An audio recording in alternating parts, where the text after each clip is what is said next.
I cut the ends off along the middle section right here, all the way up, and just left a little bit of a tail. There's no weaving in of ends all along the middle where I'm going to do the cross stitch facing. That's the steek, and you'll see that more easily on the right side. I did leave a few ends which I will weave in for the band along the bottom and the top, up at the top. Once you're ready to steek, turn your project right side out again, and then place a folded up piece of paper or even a piece of cardboard between the two layers so that there are no accidents. And then figure out where the middle of your steek is. If you've done four stitches on each side, which is an 8-stitch steek plus 2 columns for the banding pickup, then you'll look in between at 4 stitches. This is also the place on a cardigan where you change colors. So these stitches are going to be a little bit looser, and it's pretty easy to see where you want to steek right in between them. And once you get started, then you just follow the line up. You can also pin it. So once you are ready to steek, find the middle of your steek, and since this is the section in a cardigan, or in this case my little puppy sweater, where the colors change, the stitches tend to be a little wonkier right here because the ends are loose. So you just want to go ahead and cut up between the stitches.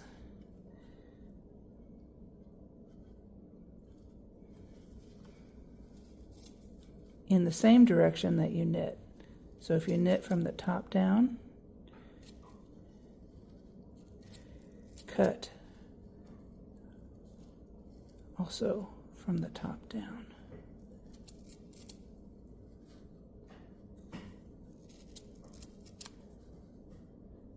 Once you're finished cutting, you'll get everything cleaned up.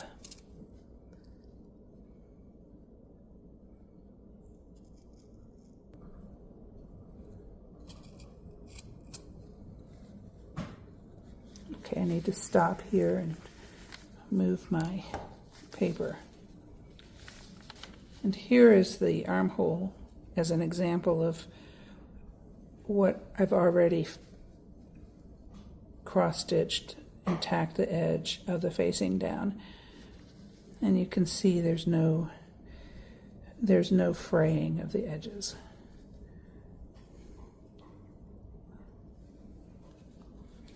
So once I finish cutting, I will clean up the edges if there's any leftover little threads, like right here there's little threads, and I'll pick all those off or cut them off. And I will be ready to sew the facings down. Now I have this leftmost edge cleaned up, and I just want to cut maybe 2 to 3 foot length of yarn. You'll probably need to use 2 strands of yarn, but that's fine. And you get started by just putting the yarn through your tapestry needle. I'm using a fairly small tapestry needle, but I like the bent tip. To get started, you don't even need to tie a knot or do anything like that. Just leave a good 3-inch section underneath. Put it inside the facing. You want to go in 2 stitches from the edge at the bottom. And don't pull that too tightly. And I like to just go around the bottom edge twice, just to keep that from ever coming apart. And that's how I start.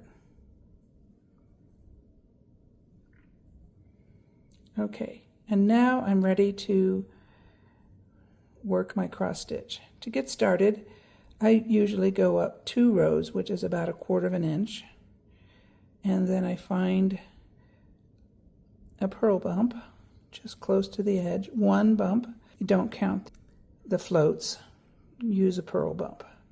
So right here, maybe you can see that one. I just pick up 1 purl bump, then I go straight horizontally in to 2 stitches. I've got this outer column and then the second one. Now that's 2 stitches up and 2 stitches over, and then I just pull it slowly. You don't want to tighten it too much.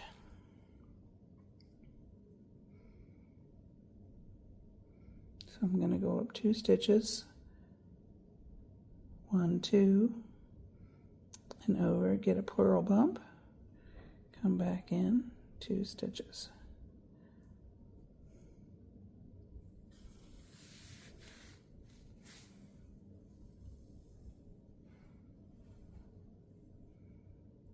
Up 2, catch a purl bump, 1 purl bump,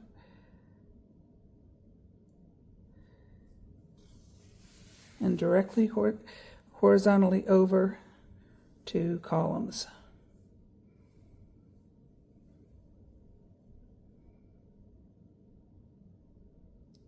One, 2.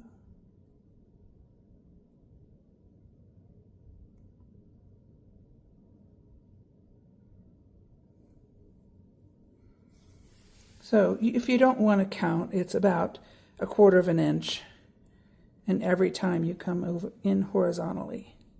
And then you work your way all the way up, and you don't tighten it too much. I might have tightened this one a little too much. So you can loosen that. And if it's a little shorter than 1/4 inch or a little taller, then your lines look a little wonky. But sometimes, I mean, that doesn't really matter, and you do get better with practice as well. I will pause, finish this row, and then come back and show you the bottom. The cross stitch method of tacking down the facing is great to use when you're using a 100% non-superwash wool, such as a Shetland fingering. I know the crochet method is very popular, but I prefer this method because of the fact that it does reduce the bulk. And I also like the decorative effect.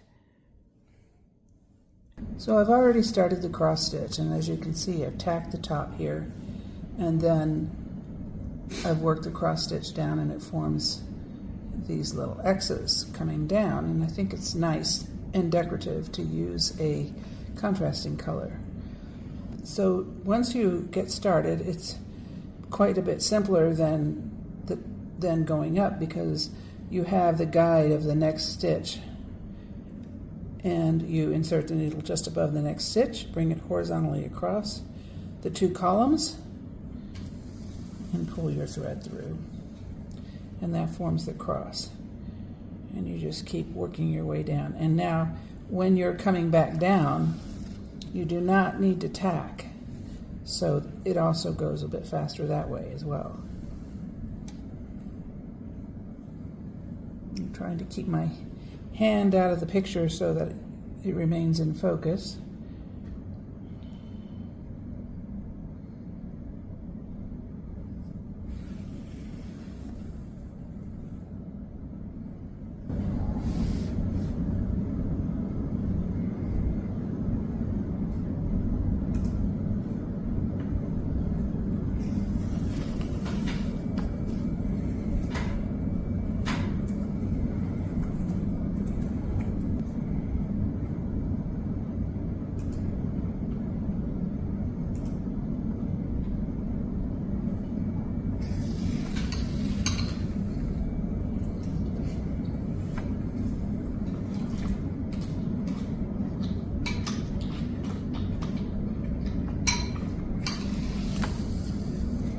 And there you have it.